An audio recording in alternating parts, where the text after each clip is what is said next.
Buat kamu yang belum subscribe, subscribe dulu.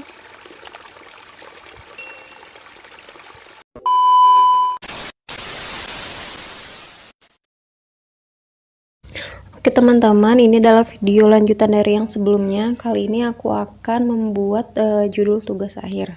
Based on my experience, aku nggak begitu sulit dalam menyusun judul untuk KTI ataupun skripsi. Karena aku memahami betul kemampuan diri aku dan apa yang aku sukai dari mata kuliah kebidanan. Maksudnya adalah sebelumnya aku udah cari tahu jenis penelitian itu apa aja dan ada tingkatannya. Nah, aku bisa memperkirakan aku bisa menguasai di level yang mana. Nah, sekarang aku akan kasih tips cara memilih judul sesuai dengan kemampuan kita masing-masing.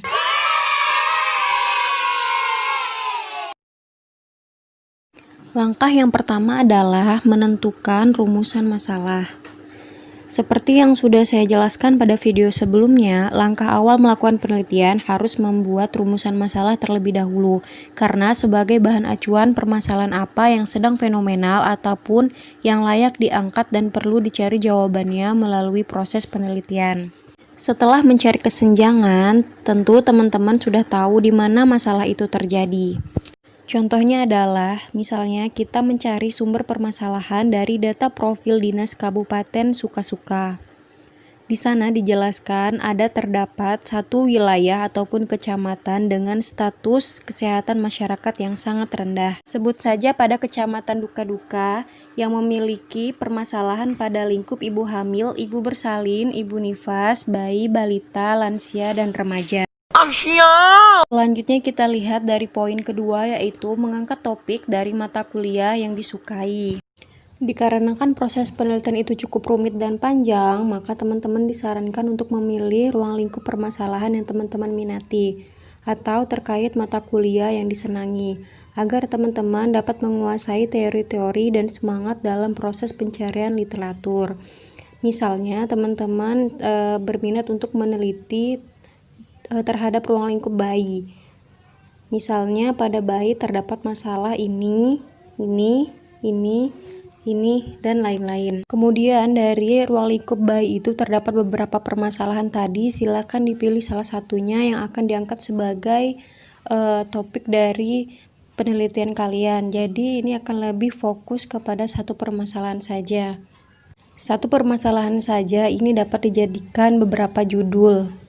Sedangkan tempat penelitiannya teman-teman bisa lakukan di puskesmas wilayah kerja ataupun terjun langsung ke lembaga-lembaga yang ada di masyarakat. Selanjutnya adalah menentukan variabel. Variabel itu adalah segala sesuatu yang berbentuk apa saja, bisa orang maupun benda yang ditetapkan oleh seorang peneliti dengan tujuan untuk dipelajari sehingga mendapatkan informasi yang diinginkannya. Nah, kembali lagi pada contoh yang di atas. Di sini misalkan seorang peneliti ingin mengambil judul dari permasalahan rendahnya cakupan imunisasi dasar balita. Nah, kan di sini banyak faktor mengapa cakupannya itu rendah. Jadi artinya banyak yang tidak melakukan imunisasi. Ini bisa dilihat dari beberapa faktor. Yang pertama itu karena peran bidan, kemudian bisa juga karena pengetahuan orang tuanya, bisa juga karena motivasi orang tuanya, ataupun faktor-faktor lainnya. Dari situ bisa kita pilih sebagai variabel, contohnya pengetahuan orang tua, kemudian dikaitkan dengan kelengkapan imunisasi dasar anaknya. Setelah kita menentukan variabel 1 dan variabel 2, kemudian kita akan menentukan jenis penelitian apa yang cocok dengan topik yang kita ambil. Pembahasan tentang jenis penelitian itu sangat luas yang akan dibahas pada video-video selanjutnya.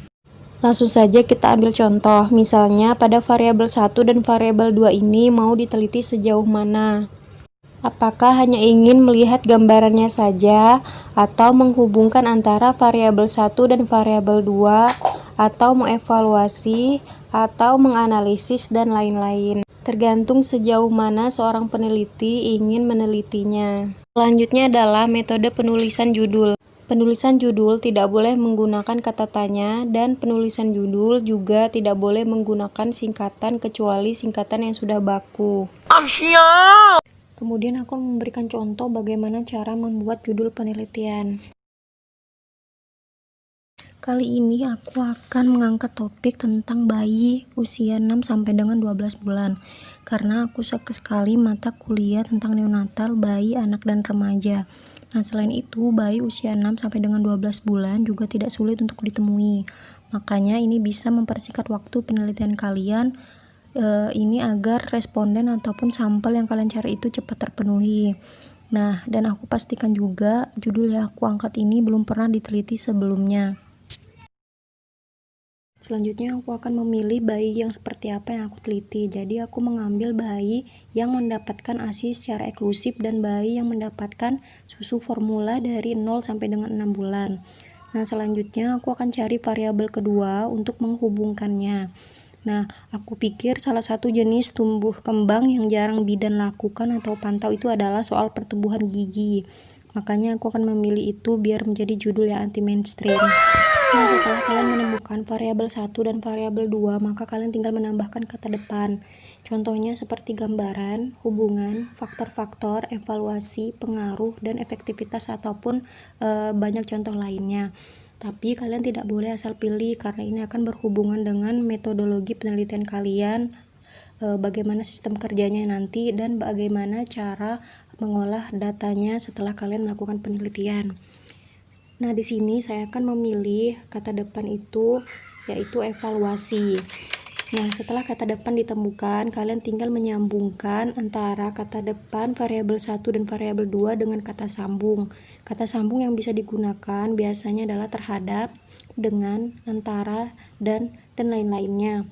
Nah, saya akan menambahkan kata antara di antara evaluasi dan bayi eksklusif, dan juga kata dengan di antara susu formula dan percepatan pertumbuhan gigi. Nah, setelah itu kalian tinggal menambahkan di mana tempat penelitian dan tahun berapa penelitian kalian akan dilakukan. Maka setelah itu terbuatlah suatu judul, yakni evaluasi antara bayi ASI eksklusif dan bayi susu formula dengan percepatan pertumbuhan gigi pertama kali pada usia 6 sampai dengan 12 bulan di Puskesmas Y tahun 2020.